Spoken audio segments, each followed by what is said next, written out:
The integrity. Integrity. Integrity.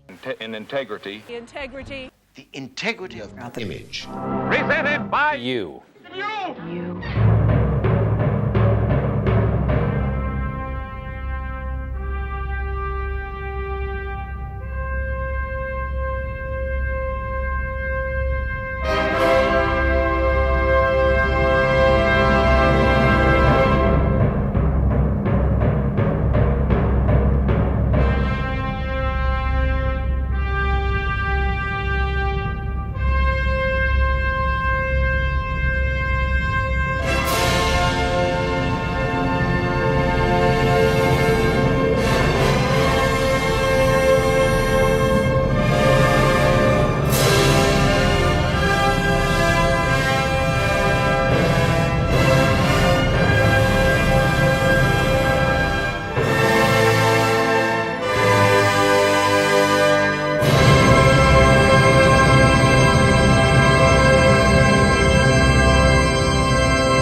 The meaning of an image can be changed according to what you see beside it or what comes after it.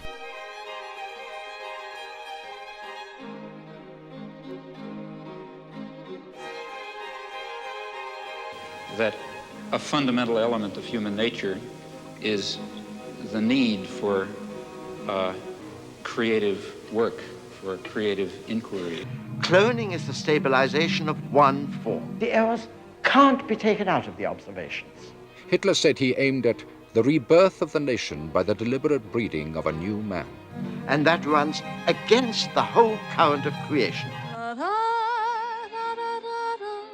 Of human creation above all. Then, of course, it will follow that a decent society should maximize the possibilities for this fundamental human characteristic to be realized. What so often inhibits such a spontaneous process is the false mystification which surrounds art. Well, you know, that's not wealth creation, that's wealth usurpation. It was first achieved by the Sumerian people of the Fertile Crescent. They pioneered an elaborate system of symbols, possibly as a way of recording farming transactions. What might become part of our language is jealously guarded and kept within the narrow preserves of... Who creates wealth? That wealth is only created when it's owned privately. What would you call clean water, fresh air, a safe environment? Are they not a form of wealth? A lot more is possible, but only if art is stripped of the false mystery and the false religiosity which surrounds it. This religiosity, usually linked with cash value, but always invoked in the name of culture and civilization, is in fact a substitute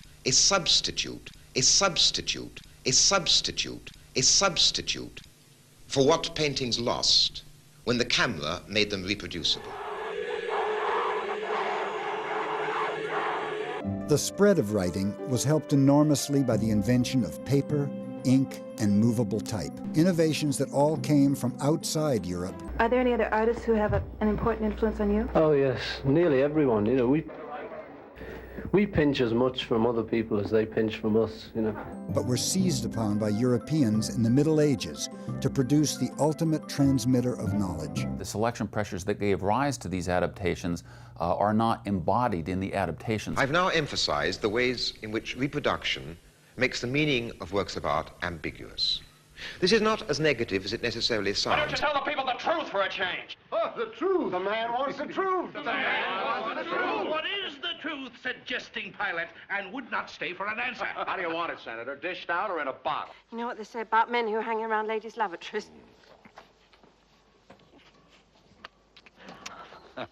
What do they say about men who hang around ladies' lavatories, mate? They're asking to have their illusions shattered. Yeah.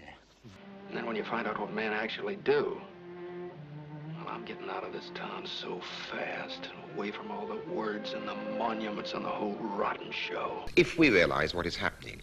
To develop a new system of writing independently is an extremely complex process and has happened very rarely in human history. Ideology is not simply dreaming about false ideals and so on.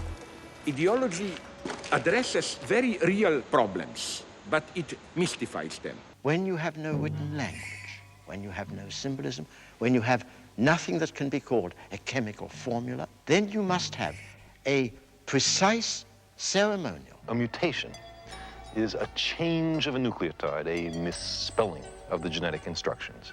Most mutations spell genetic nonsense, as you'd expect, because they're random. They're harmful for the next generation. But a very few, by accident, make better sense than the original instructions and aid the evolution of life. Every theory, however majestic, has hidden assumptions which in time will make it necessary to replace it. Deconstruction is not an operation that supervenes afterwards, from the outside, one fine day. It is always already at work in the work. And we must always compromise with the general taste, Mr. Rourke. You understand that, I'm sure. No. What you've got to realize is that a clever cook puts unlikely things together, like duck and orange, like pineapple and ham. It's called artistry. The tool that extends the human hand is also an instrument of vision. It reveals the structure of things and makes it possible to put them together in new, imaginative combinations. But of course, the visible is not the only structure in the world. There is a fine structure below it. And the next step in the ascent of man is to discover a tool to open up the invisible structure of matter. What happens when you begin to call into question your tacit assumptions and unarticulated presuppositions and begin then to become a different kind of person? In every culture, there are special safeguards to make for variety. The most striking of them is the prohibition of incest. Well, for the man in the street, it doesn't always apply to royal families. But it mystifies them. The law is made by very mortal people, very limited people, very opinionated people, and people have very special interests. It's odd that the myths of creation in human cultures seem almost to yearn back for an ancestral clone. Ce qui n'est pas naturel était naturel. Comme si ce qui est conditionné par l'histoire, par la technique, par l'institution, par la société, était une donnée naturelle. They make the law, they tell us what the law is, and then they act as if it's holy writ. It's acquired a kind of new impressiveness, but not because of what it shows, not because of the meaning of its image. It's become mysterious again because of its market value.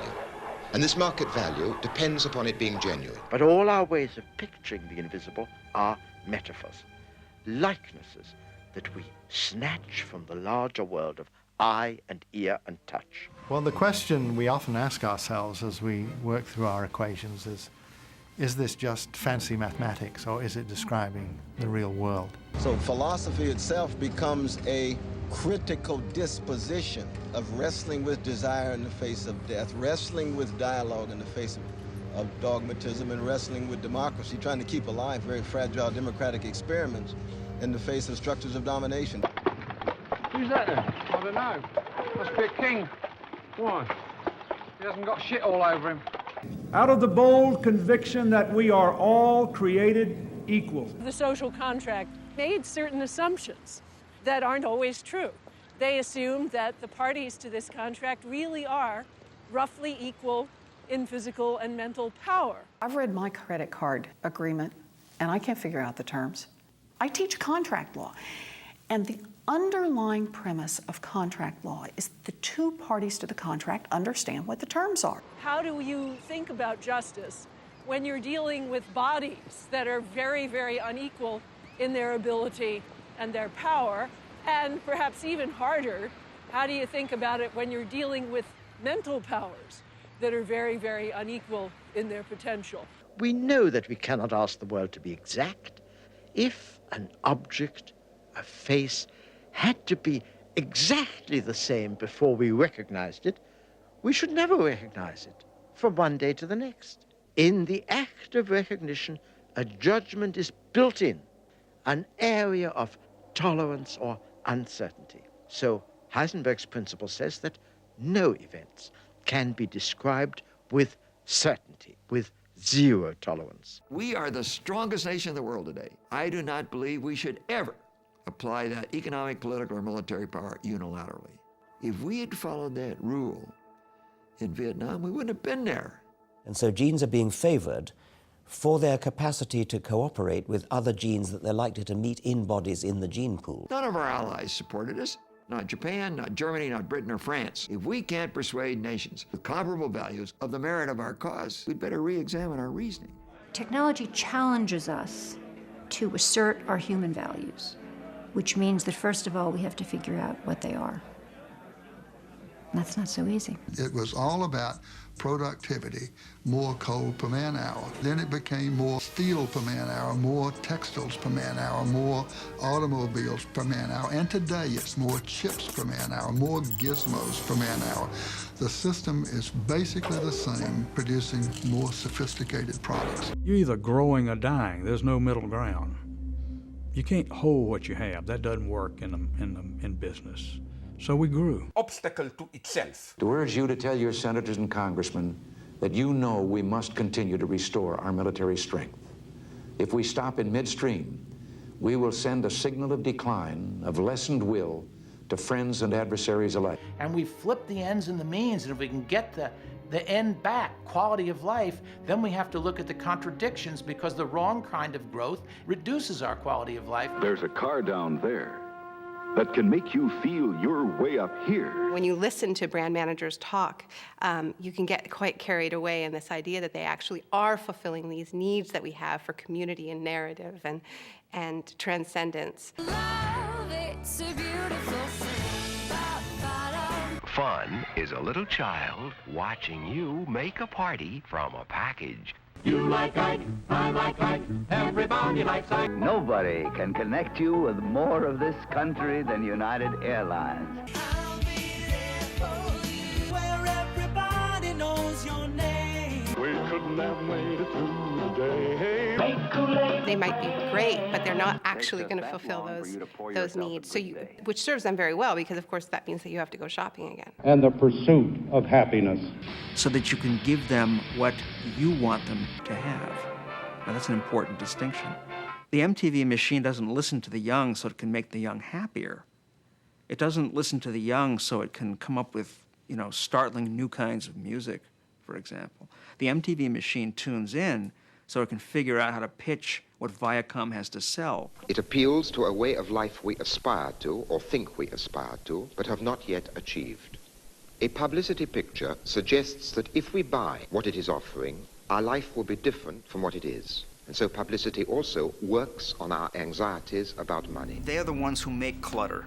They are therefore also the ones who are always trying desperately to break through the clutter. That's the line you always hear in ad agencies. We can break through the clutter with this. Well, every effort to break through the clutter is just more clutter. See if you can figure out why this musical It's not the government's money. It's the people's money. What do you want? There must be an end to speculation with other people's money. I would love not to have to spend money right now. We are so intertwined with the U.S.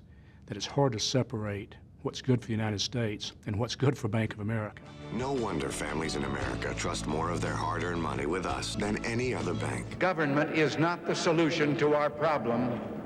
Government is the problem. You are the people who make our system work.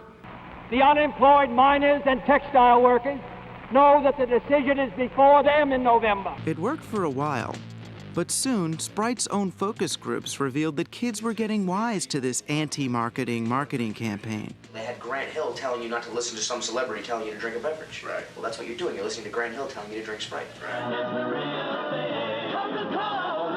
The surrealist painter Magritte commented on this faculty of oil painting. The painted landscape stands in for the real one. Because there's nothing artificial in it. Everything's for real. The United States of America should immediately begin the construction of the H-bomb. The women of America are making their choice for President Eisenhower. I believe in his sincerity. Those were the voices of the people.